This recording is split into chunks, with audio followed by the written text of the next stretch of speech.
In this video, I will give you guys my top 10 tips on how to reach 2000 ELO on chess.com. Now, before this video begins, I would quickly like to mention two things. First of all, this video is not tailored towards beginners. This video is tailored towards intermediate players. So if I had to give a rough rating range, I would give a range between 1500 and 2000. Second of all, I will not be giving generic advice like do puzzles or analyze your games. What I will be giving are 10 concrete tips which helped me go from 1500 to 2000 ELO. And I'm not guaranteeing anything, but if they helped me, I'm sure that at least one or two tips will help you guys.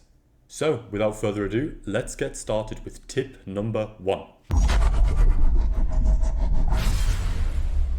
For my first tip, I would recommend you guys to try switching openings. So just for some context, at 1500, I would, as white, play the Ponziani opening, and as black, I would play the Karo Khan against pawn to e4, and the Nimzo Indian against pawn to d4. So what happened is I simply got bored of the positions I reached because they were always the same positions, so I decided to switch my openings. As white, I started to play the Ruy Lopez, and as black, I started playing the Sicilian Najdorf against pawn to e4, and the King's Indian against pawn to d4.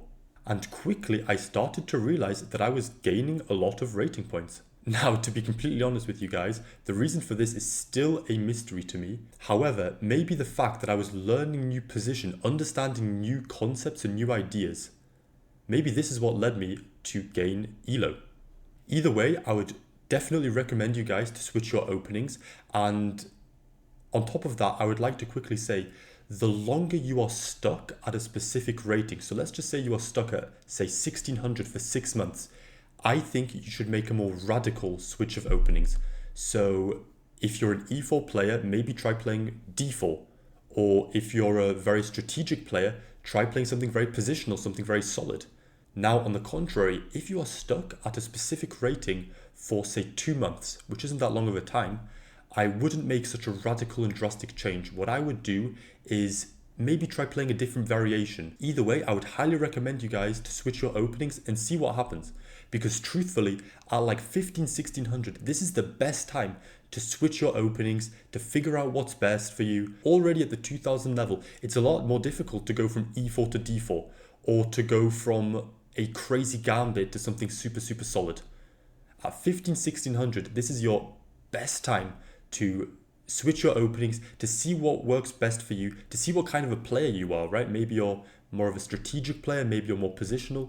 Either way, I would highly recommend you guys to switch your openings and just see what happens. Tip number 2, understand pawn play.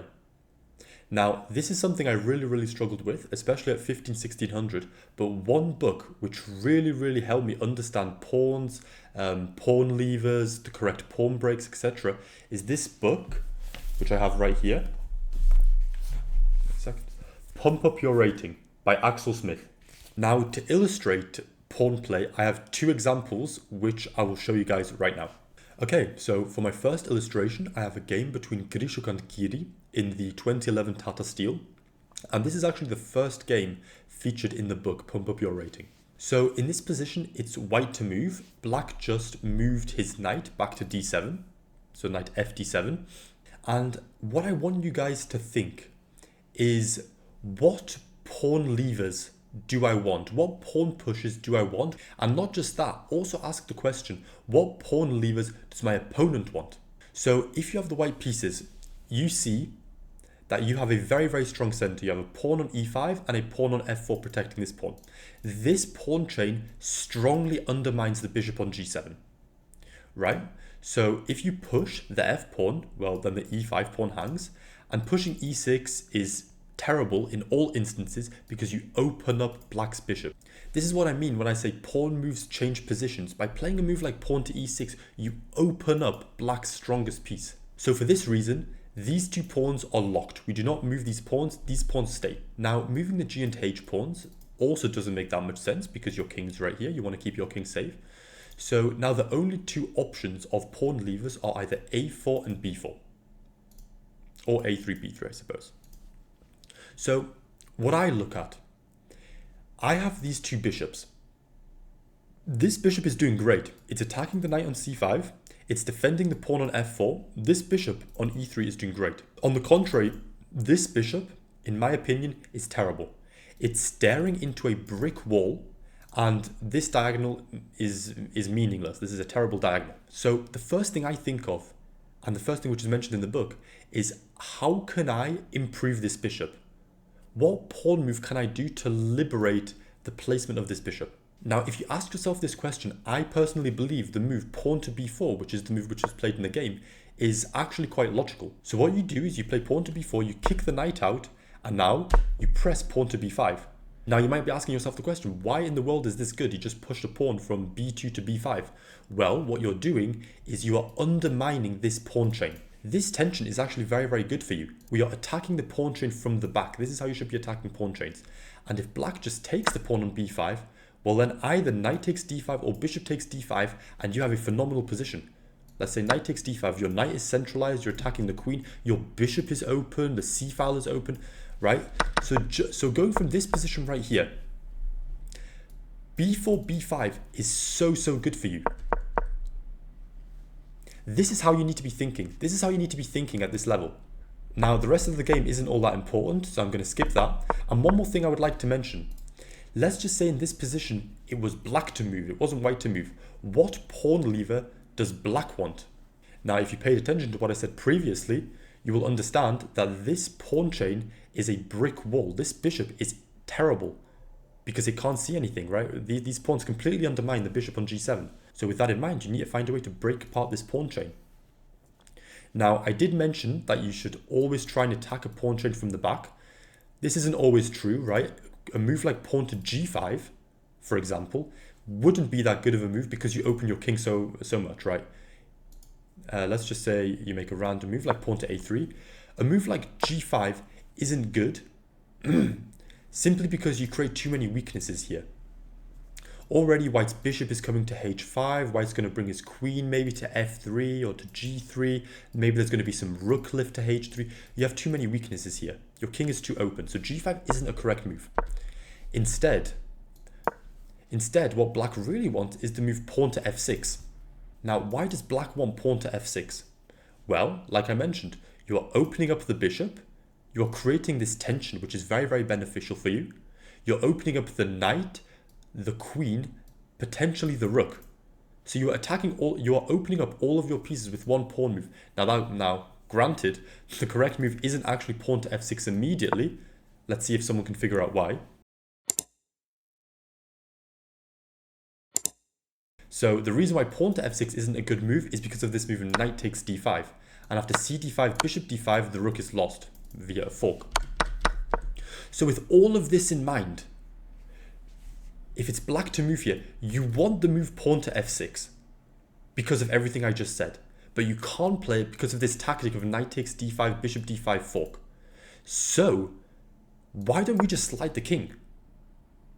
This is how you need to be thinking in chess. Why don't I slide the king and now I'm ready to play pawn to f6? This is the level of thinking you need to reach 2000 ELO. This is a perfect illustration. Okay, so for my second illustration, I have a random position I created like 10 minutes ago. It's white to move, and like I mentioned previously, certain pawn moves change the nature of the position. Let's start with a move like pawn to a4.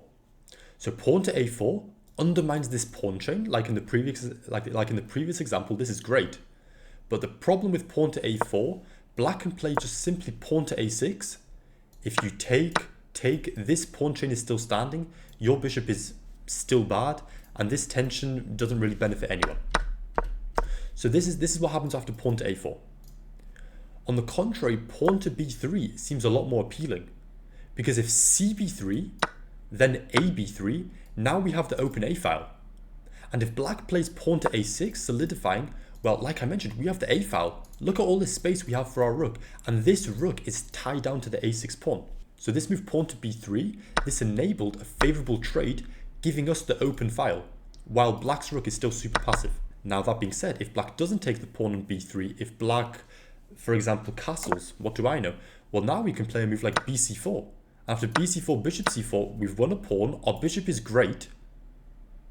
We have the b file. I mean, we have everything in this position. So b3 looks like a very, very nice move. So what's another pawn move we can make? d5 makes no sense. Why does d5 make no sense? So a move like d5 makes absolutely no sense, right? Tactically, it doesn't work. We're losing a pawn, right? Black has 1, 2, 3 attackers, and we only have one defender. But more importantly, d5 opens up the dark squared bishop. This is what I mean when I say pawn moves change the nature of the position.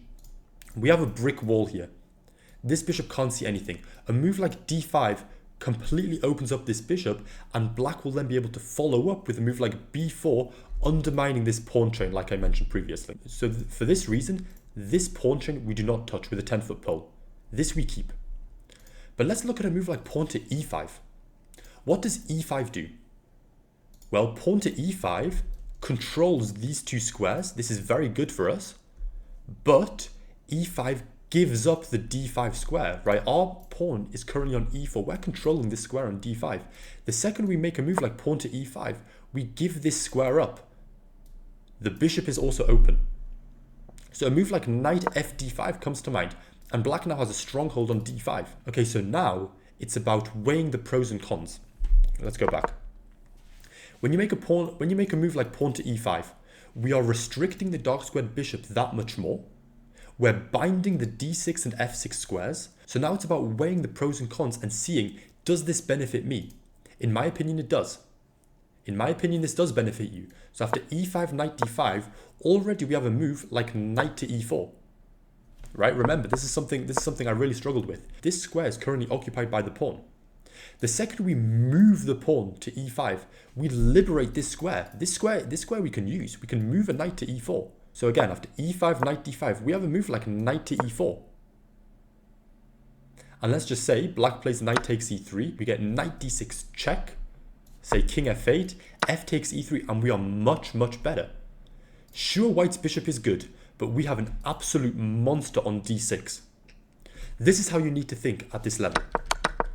Pawn moves change the nature of the position. Understand how to undermine pawn chains with moves like pawn to d4, right, combined with the bishop. Understand that when you move a pawn, you open up new squares. And just understand the concept of squeezing, right? A move like pawn to e5 squeezes your opponent. You are binding these two squares. Okay, so that was quite a long segment. Let's go back and let's carry on with tip number 3. My third tip would be to create something known as a list of mistakes. Once again, I am referring to the book by Axel Smith, Pump Up Your Rating. And what he says is that at the end of every single game, you should analyze your game, and in an Excel, Google Docs, or any other form of spreadsheet, you should write down all of the mistakes you made in that game. And then at the end of every single week, or maybe every single month, depending on how much you play, you look through all the mistakes you made and you draw parallels. You'll maybe realize that in 70% of games, you lose on time. Maybe you realize that you play very badly against a specific opening. Maybe you strongly underestimate the bishop pair, or maybe you play very badly against an isolated queen's pawn, an IQP.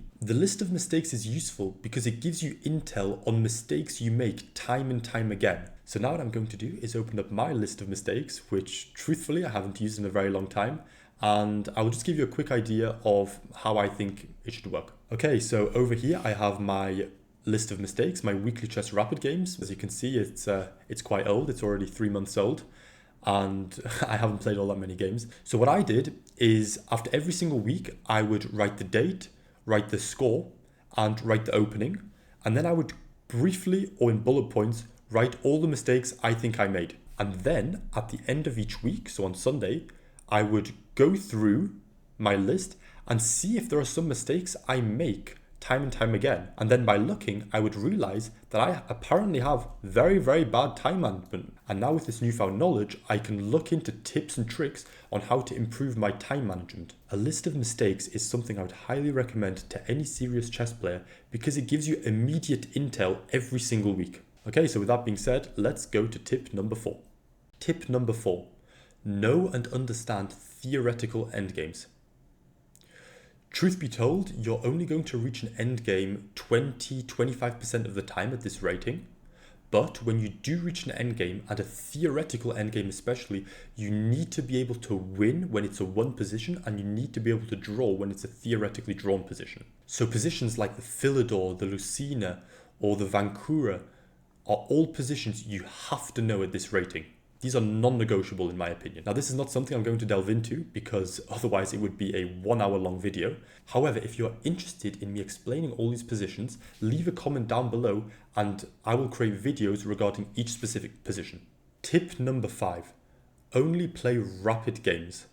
I would recommend, if possible, to only play 30-minute chess or 15 plus 10 minutes if you can't find any opponents at 30 minutes. This is because when you play longer time control, you have more time to think, you are able to calculate deeper, and you don't play on instinct like you do in, say, a blitz or a bullet match. This is because, in my personal experience, already after the second game, I seriously lose a large portion of my focus, and I kind of play on instinct similar to blitz, and I don't really calculate deeply as I should be. Tip number 6 is something I like to refer to as the 5 positional rules of chess. The first positional rule is to always look for open files.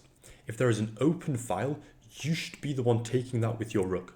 On top of that, if you are anticipating a file opening, or you know that in this specific opening, this file is very likely to open, you should anticipate this by putting your rooks on that file. The second thing you should try and achieve in a chess game is to put a rook on the 7th rank, if possible, both rooks. This is what I like to refer to as a bone in the throat. By putting a rook on the 7th or 2nd rank, depending on your color, you are boxing in your opponent's king on the back rank, and more likely than not, you will win all of your opponent's pawns. The third thing you should try and look out for are knight outposts.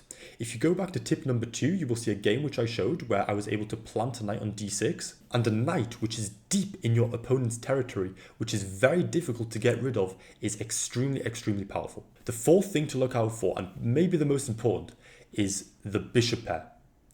Having both bishops where your opponent has either a bishop and a knight or 2 knights is a huge advantage for you, because your game plan after obtaining the 2 bishops is very simple. You obtain the 2 bishops and you open up the position. This is because your 2 bishops will outshine a knight and a bishop or 2 knights. This is because a bishop is a long-range piece while a knight is more short-ranged and better in a closed position. The last thing you should look out for or strive for in a chess match is creating a passed pawn. Now, there are various types of passed pawns. There are normal passed pawns, there are connected passed pawns, and there are outside passed pawns. Once again, I'm not going to delve into all the specifics, but achieving a passed pawn in an endgame is a huge advantage for you. If there are only kings and pawns on the board and you have a passed pawn, your enemy's king will be bound to that pawn, because if the enemy king doesn't keep it under lock and key, you will be able to push that pawn and create a queen. Tip number 7. Watch Daniel Naroditsky's speedrun at your specific rating. I can say from personal experience that this is one of the best learning tools I obtained. What makes his video so good is that he explains what needs to be explained at that specific rating range. At the 500 level, he's not going to talk about positional chess, while at the 2000 level, he talks about more advanced concepts. Tip number 8, do a real analysis and not just a game review. This is something I think we can all relate to, where at the end of a game, especially a game which you lost, you click on game review, you see what rating you played at, you see that you made a couple of mistakes, maybe a blunder, and that's that. This is not a real analysis, and this is not how you get better. The way how you do a real analysis is you take a real board like I have in the back right here, and with your own thinking, you ask yourself, how did I lose this game? How did my opponent gain the advantage? What did I miss? Did my opponent outcalculate me? Did I miss a specific tactic? Did I get completely outplayed in the opening? Using your own logic and thinking is so much better than using the game review, because the things which you learn actually stay in your head. If you just use the game review, you're passively absorbing information. My 9th tip would be to solve high-level puzzles in a fixed time. When I say puzzles, I'm not talking about puzzles you find on chess.com or on Lichess. I'm talking about puzzles you find in books where people have invested a serious amount of time in giving quality work. What I did and what helped me is to take one of these books and solve 5 of these difficult puzzles in 30 minutes. Once the 30 minutes are up, I will have to have a solution for each puzzle. I have to say that in this puzzle, I will make this move. In the other puzzle, I will make that move. And then what I would do is look through the answers, see what I missed, see what I did right, see what I didn't calculate correctly. And in general, this is a tip which really helped me improve my chess. So my final tip would be to stop thinking about your ELO. Now, I know this is a lot easier said than done, but focusing on your ELO truly does you no good. Instead, try focusing on making good moves.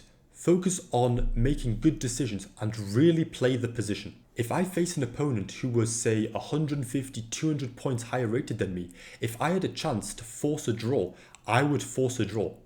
This is not how you should play chess. Always play the position, never the player.